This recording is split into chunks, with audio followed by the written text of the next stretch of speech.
സമരത്തിന്റെ ഭാഗമായി ഇന്ന് സമരം നടത്തിക്കൊണ്ടിരിക്കുകയാണ്. ആ സമരത്തിന്റെ ഭാഗമായി ആലപ്പുഴയിലെ ടിപ്പർ മേഖലയിൽ പ്രവർത്തിക്കുന്ന തൊഴിലാളികളും ഉടമസ്ഥരുമാണ് ഇന്ന് ഇവിടെ ഒത്തുകൂടിയിരിക്കുന്നത്. ഒരു കാര്യം ഗവൺമെൻറ് അധികാരികളോട് ചോദിക്കുകയാണ്. നമ്മുടെ 600 CFT അളവുണ്ട് എന്ന് പറഞ്ഞ് നമ്മുടെ വീടുകളിൽ കയറി ഇറങ്ങി ഷോറൂമുകാർ വണ്ടി നമുക്ക് തരുമ്പോൾ ഈ വാഹനം രജിസ്ട്രേഷനിൽ പോകുന്ന സമയത്ത് ഈ വാഹനത്തിൻ്റെ നീളവും വീതിയും പൊക്കവും അളന്നതിന് ശേഷമാണ് രജിസ്ട്രേഷൻ തരുന്നത്. ഈ ആൾട്രേഷൻ ചെയ്യാത്ത വാഹനത്തിൽ ലോഡ് കയറ്റിക്കൊണ്ട് വരുന്ന സാഹചര്യത്തിൽ നമ്മൾ എങ്ങനെയാണ് ഈ ടിപ്പർ ഉടമസ്ഥർ പ്രതികളാകുന്നത്? ഈ വാഹനത്തിന് എന്താണ് ലോഡ് കയറ്റുന്നത് എന്നുള്ള കാര്യങ്ങൾ അന്വേഷിച്ചിട്ടാണോ പെർമിറ്റ് തരുന്നത്? ഏതെങ്കിലും വാഹനം RTOക്ക് രജിസ്ട്രേഷന് പോയപ്പോൾ മടക്കി അയച്ചിട്ടുണ്ടോ? ഇന്ന് വരെ അങ്ങനെ ഒരു സംഭവമില്ല. കമ്പനി കുത്തക മുതലാളിമാരുടെ കയ്യിൽ നിന്നും ശമ്പളം വാങ്ങിച്ചുകൊണ്ട് രജിസ്ട്രേഷൻ ചെയ്ത് വാഹനം പുറത്തോട്ട് ഇറങ്ങുന്ന സമയത്ത് വണ്ടി ഉപയോഗിക്കുന്ന തൊഴിലാളികളെയും ഉടമസ്ഥരെയും ബുദ്ധിമുട്ടിക്കുക എന്നുള്ള ലക്ഷ്യം മാത്രമാണ് ഇതിൻ്റെ പിന്നിലുള്ളത്. ഈ വരും ദിവസങ്ങളിൽ ഈ രീതിയിലാണ് കാര്യങ്ങൾ മുമ്പോട്ട് പോകുന്നതെങ്കിൽ വൻ സമരത്തിന് നേതൃത്വം കൊടുക്കാൻ TODWയും ടിപ്പർ ഓണേഴ്സ് ആൻഡ് വെൽഫെയർ അസോസിയേഷനും നേതൃത്വം കൊടുക്കുമെന്നുള്ള കാര്യം ഇവിടെ ആദ്യമായി സൂചിപ്പിക്കുകയാണ്. കഴിഞ്ഞ PS ഗവൺമെൻറ്റിൻ്റെ കാലഘട്ടത്തിൽ ഒരു ഓർഡറുണ്ട്. ആ ഓർഡർ പോലും നഗ്നമായി ലംഘനം ചെയ്തുകൊണ്ടാണ് ഇന്നിവിടെ ഈ പോലീസും RTO അധികാരികളും ഇവിടെ നടപടിയെടുക്കുന്നത്. വാഹനം ലോഡ് കയറ്റുന്ന സ്ഥലത്തോ ഇറക്കുന്ന സ്ഥലത്തോ എന്തെങ്കിലും വയലേഷൻ ഉണ്ടെങ്കിൽ അവിടെ തടയണമെന്നുള്ള ഓർഡർ നിലനിൽക്കുകയാണ്. വാഹനം റോഡിൽ തടയരുത് എന്നുള്ള ഓർഡർ നിലനിൽക്കുകയാണ് നമ്മളെ ഇന്ന് വഴിയിൽ തടഞ്ഞു നിർത്തി നിയമമായ പണി നടക്കുന്നത്. ഞങ്ങളുടെ അംഗങ്ങൾക്ക് കഴിഞ്ഞ ദിവസങ്ങളിൽ ടിക്കറ്റ്സ് മറ്റു കാര്യങ്ങളുമായി ബന്ധപ്പെട്ട് 60,000 രൂപ 50,000 രൂപയൊക്കെ അടച്ച ഫൈലാണ്. ഇതൊന്നും നല്ലപോലെ ഒന്ന് കാണിച്ചു. പാസുള്ള വണ്ടിയാണ് അത് കാണിച്ചു കൊടുത്തേ. പാസുള്ള വണ്ടിയാണ്. പൈസ അടച്ചതിന്റെ ചെല്ലാണ്ട് ഇതാണ്. ഏത് രീതിയിലാണ് ഇതിന്റെ ഉടമസ്ഥർ പ്രതിയാകുന്നത്? ഏത് രീതിയിലാണ് ഞങ്ങൾ ഇതിന്റെ പ്രതിസ്ഥാനത്ത് വരുന്നത്?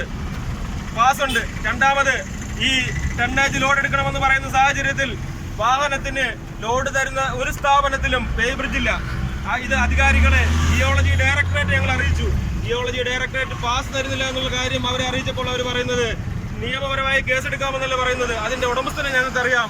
അവരുമായി ഞങ്ങൾ ഫോണിൽ വിളിച്ച് പറയാമെന്ന്. ഇത് കൂട്ടുകാർ തമ്മിൽ സംഭാഷണം നടത്തുന്ന കാര്യമല്ലല്ലോ. ഒരു അസോസിയേഷൻ പ്രതിനിധി നിലക്ക് ഒരു അതോറിറ്റിയെ ബന്ധപ്പെടുമ്പോൾ അവർ നിയമപരമായി കേസെടുക്കാമെന്ന് പറയുന്നതിന് പകരം അവർ ചെയ്യുന്നത് എന്താണ്? ഞങ്ങൾ അവരെ വിളിച്ചു പറയാമെന്ന്. രഹസ്യമായി വിളിച്ചു പറയുന്ന ഒരു ഔദാര്യവും ഞങ്ങൾക്ക് വേണ്ട. നിയമപരമായി ഞങ്ങൾക്ക് കിട്ടുന്ന അംഗീകാരം മാത്രം മതി. ഇനി തുടർന്ന ദിവസങ്ങളിൽ ഇതേപോലുള്ള ചെക്കിംഗ് ആണ് നടക്കുന്നതെങ്കിൽ ഓരോ ഷോറൂമിന്റെ ഭാഗത്തിൽ നിന്നും ഡെലിവറി എടുക്കുന്ന വണ്ടി അളവ് നോക്കി ഇതിൽ കയറ്റുന്ന ലോഡിനുള്ള സംവിധാനമുള്ള രീതിയിൽ രജിസ്ട്രേഷൻ നൽകുകയാണെങ്കിൽ മാത്രമേ ഞങ്ങൾ രജിസ്ട്രേഷൻ അനുവദിക്കത്തുള്ളൂ. ഞങ്ങളുടെ സമരം തുടർ ദിവസങ്ങളിൽ കളക്ടറേറ്റിലേക്കും RTO ഓഫീസിലേക്കും മാറ്റുമെന്നാണ് ഞങ്ങൾക്ക് പറയാനുള്ളത്. ഈ യോഗത്തിൽ പങ്കെടുത്ത എല്ലാ സഹോദരങ്ങൾക്കും ഈ ഐക്യദാർഢ്യം പ്രഖ്യാപിച്ച ആലപ്പുഴ ജില്ലയിലെ എല്ലാ തൊഴിലാളികൾക്കും സുഹൃത്തുക്കൾക്കും അഭിവാദ്യം അർപ്പിക്കുന്നു. ഈ കഴിഞ്ഞ ദിവസം ആത്മഹത്യ ചെയ്യാൻ ശ്രമിച്ച നമ്മുടെ കോഴിക്കോടുള്ള സഹോദരന് എല്ലാവിധ ഐക്യദാർഢ്യവും പിന്തുണയും ഇനി തുടർന്നുള്ള നടപടികൾക്ക് എല്ലാവരും ഞങ്ങൾ കൂടെ ഉണ്ടായിരിക്കുമെന്ന് പ്രഖ്യാപിച്ചുകൊണ്ട് ഈ യോഗം ഔപചാരികമായി ആലപ്പുഴയിൽ ഉദ്ഘാടനം ചെയ്തതായി പ്രഖ്യാപിക്കുകയാണ്. ഇത് 2 വാക്ക് സംസാരിക്കാൻ വേണ്ടി നമ്മുടെ 12/10/2020 അതായത് ഇന്ന് കേരളത്തിൽ നടക്കുന്ന ആലപ്പുഴ ജില്ലയിൽ ഇപ്പോൾ നടന്നുകൊണ്ടിരിക്കുന്ന സൂചനാ പണിമുടക്ക് എനിക്കിവിടെ പറയാനുള്ളത്, കേരളത്തിൽ മാത്രമാണ് ഇങ്ങനത്തെ നായാട്ടം നടക്കുന്നത്. RTO, വിജിലൻസ്, റവന്യൂ, പോലീസ് തുടങ്ങിയ സംവിധാനങ്ങൾ ഉപയോഗിച്ചുകൊണ്ട് ടിപ്പർ ഓണേഴ്സിനെ പിഴിയുകയാണ്. രാവിലെ ലോഡ് എടുക്കാൻ പോയി തിരിച്ചു വരുന്ന സമയത്ത് കള്ളന്മാരെ പോലെയാണ് നമ്മളെ കണ്ടുകൊണ്ട് രാവിലെ പോകുന്ന വണ്ടി എപ്പോൾ തിരിച്ചു വരും എന്ന് പറയാൻ പറ്റാത്ത അവസ്ഥാവിശേഷത്തേക്ക് എത്തിച്ചേർന്നിരിക്കുകയാണ്. ഇവിടെ പ്രധാനപ്പെട്ട കാരണം അവർക്ക് ജീവിക്കാൻ പറ്റുന്നില്ല.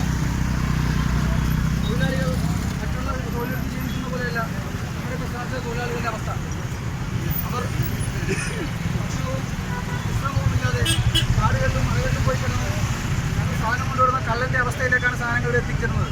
അതേസമയം കരിഞ്ചന്തയോ മറ്റെന്തെങ്കിലും വ്യവഹാരങ്ങൾ നടത്തി വലിയവർക്കിവിടെ സുഖമായിട്ട് ജീവിക്കാൻ കഴിയുന്ന അവസ്ഥ നിലനിൽക്കെ മാന്യമായൊരു തൊഴിൽ നേടിക്കാൻ കേരളത്തെ അല്ലെങ്കിൽ രാഷ്ട്രത്തെ ഉണർന്നു നയിക്കാനുള്ള ആ ഒരു സമയത്ത് അതിൻ്റെ ഭാഗമായിട്ട് ഞങ്ങളെ ഇങ്ങനെ ദ്രോഹിക്കുന്നതിൽ വളരെയധികം ഖേദം പ്രകടിപ്പിച്ചുകൊണ്ട് ഞാൻ എൻ്റെ വാക്ക് പൂർണ്ണമാക്കി.